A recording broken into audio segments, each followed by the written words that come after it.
You do that? How do you actually get somebody to understand what it means to lead with compassion and then to go back after your workshop and be able to implement it and have that benefit his or her company? It's so simple, and people just overlook these things.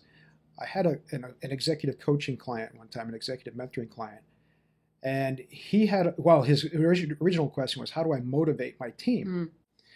They were going through a particularly hard period of time. It was during the recession 2008, and they were having a hard time. He was having a hard time motivating his team, so to speak. And the first question I asked, I would still ask this question, meeting a client for the first time, is how well do you know these people? Because I don't know what motivates them.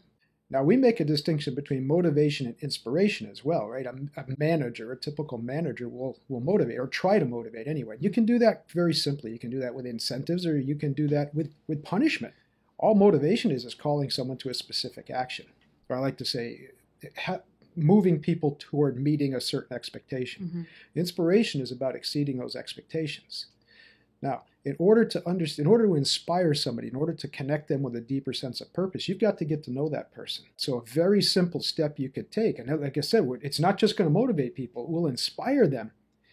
If you sit down with them and really sincerely show that you care and you have an interest in their success. Yeah, but how can you do that if you have a really, really big company? I mean, there are people that have companies, they have employees of, 10,000 people. How many people report to you directly? How many people are in your circle? Start with them. That's all you need to do, right? And yes, you're absolutely right. Some people, in fact, we were doing a CEO club event, I think it was, right? And most of the people in the room were executives in big companies. And one guy had about 10,000 people. He said, Jim, I can't get to 10,000 people individually. I said, no, I understand. I can see that point.